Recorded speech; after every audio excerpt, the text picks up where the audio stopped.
If you can see here what is marketing and selling. Basically ये पिछले chapter का ही थोड़ा एक एक्सटेंशन है, जो कि हमारे पहले चैप्टर में ही होना चाहिए कि what exactly difference between marketing and selling, तो उसको हम लोग यहाँ लेकर आए हैं।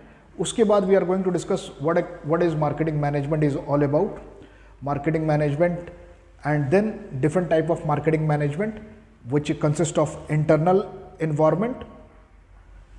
जैसे मार्केटिंग इन्वायरमेंट की आज हम बात करेंगे, internal environment, external environment, under external environment, micro environment and macro environment. तो आज का सेशन शुरू करते हैं, and these are the contents which we are going to discuss in our second chapter. तो चलिए शुरू करते हैं difference between marketing and selling.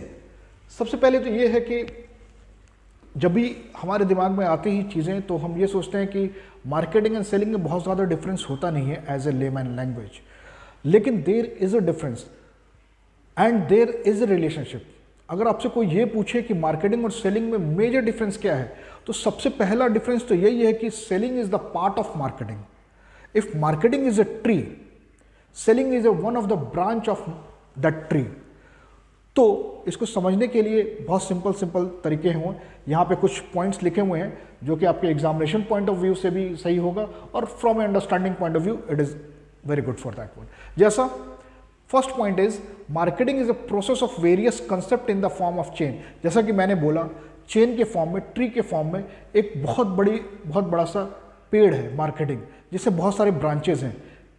तो उसी तरह हो गया, बहुत सारे एक्टिविटीज़ हैं मार्केटिंग के अंदर और वो एक चेन बन जाता है, और one of the activity is selling. तो यही चीज़ यहाँ लिखी है, marketing is the process of various concept in the form of chain and selling is one of the concept in the chain of marketing. चाहे वो पेड़ के एग्जाम्पल से आप समझ सकें, चाहे वो चेन के एग्जाम्पल से समझ सकें। दूसरा डिफरेंस है, marketing start with the buyer and focus constantly on the need of buyer. जैसा कि मैंने बोला था फर्स्ट चैप्टर में, marketing is all about customer satisfaction. तो की वर्ड है कस्टमर सेटिस्फैक्शन। हमेशा मार्केटिंग का फोकस ये होता है कि कस्टमर की क्या डिमांड है, बायर की क्या नीड है, उसके अकॉर्डिंग हम प्रोडक्ट को प्रोड्यूस करेंगे या उसके अकॉर्डिंग हम प्रोडक्ट को आगे बढ़ाएंगे। तो that is the second thing, marketing start with the buyer and focus constantly on the need of buyer. Selling के साथ क्या है कि selling start with the seller. एक सेलर कितना प्रोड्यूस कर सकता है, कितना बना सकता है, और उसको वो मार्केट में डिलीवर करेगा। चाहे वो डिमांड ज़्यादा है कम है, इस पे ज़्यादा फोकस नहीं रहेगा, but seller major focus is on to the production, selling the produce things.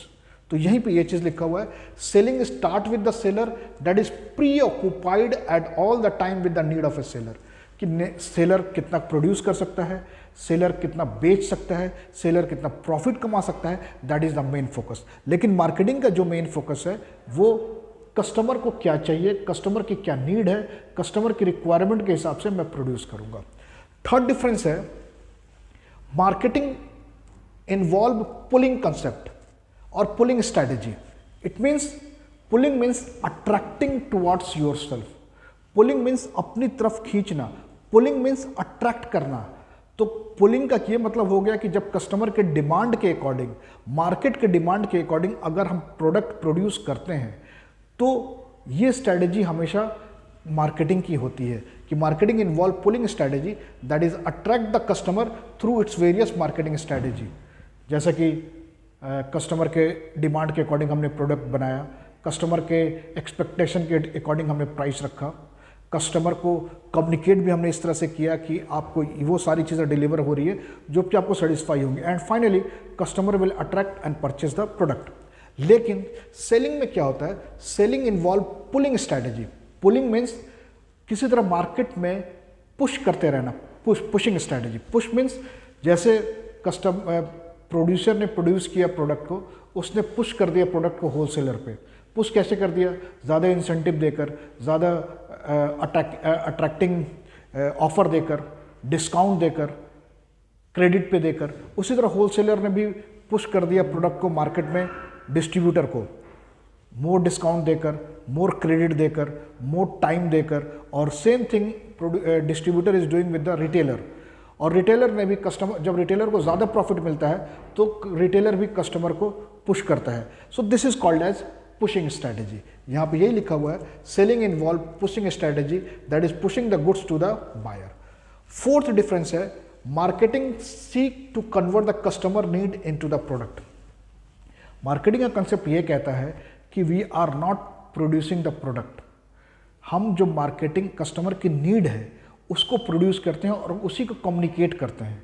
We are not producing the fan but we are producing to make the people comfort during the summer. तो company जो पंखा बनाती है वो या AC बनाती है वो इस चीज़ को फोकस नहीं करती है कि वो कोई प्रोडक्ट बना रही है, बल्कि इस चीज़ को फोकस कर रही है कि ड्यूरिंग द समर सीजन, गर्मी के टाइम में कैसे एक कस्टमर सेटिस्फाई हो जाए और फील कंफर्ट हो। And in the selling seek to quickly convert the product into the cash. Selling का ये कंसेप्ट होता है कि जो भी मैं बनाऊं वो कैसे जल्दी से जल्दी बिक जाए और वो मुझसे ज़्यादा से ज़्यादा कैसे प्रॉफिट हो जाए। तो that is one of the major difference. So these are the 4 difference. More difference are also there, like अगर आप इसके नेक्स्ट डिफरेंस की बात करेंगे तो नेक्स्ट डिफरेंस ये है, प्लानिंग। मार्केटिंग के अंदर प्लानिंग जो होती है वो लॉन्ग टर्म ओरिएंटेड होता है। लॉन्ग टर्म ओरिएंटेड का मतलब ये है कि ये एक दिन के लिए नहीं, एक साल के लिए नहीं, बल्कि 5 साल के लिए, 10 साल के लिए, लाइफ लॉन्ग के लिए लॉन्ग टर्म प्लानिंग होती है। To build a relationship, to maintain a relationship, to go for the new market, to make the awareness among the people. तो ये चीज़ है, planning for the marketing is long term and planning for the selling is for the short term, maybe for the 1 month, maybe for the 6 month, maybe for the 1 year, that is for the short term। छोटे time में हमें ज़्यादा से ज़्यादा profit कमा लेना है, that is the main focus for the selling. और फाइनली मार्केटिंग में customer determine price and price determine cost. जैसा कि आपको पता है कि मार्केटिंग का मेजर फोकस होता है कस्टमर पे, तो कस्टमर का एक्सपेक्टेशन, कस्टमर की वैल्यू वो डिसाइड करते हैं कि कॉस्ट क्या होगा प्रोडक्ट का। और हियर सिंपली ये है कि मैंने कितने का प्रोडक्ट बनाया है और मुझे कितना प्रॉफिट चाहिए, उसके अकॉर्डिंग मैं कॉस्ट का रखूँगा। ये सेलिंग के केस में है। तो इस तरह से हमने 6 डिफरेंस को समझा है। What are the 6 major difference between marketing and selling.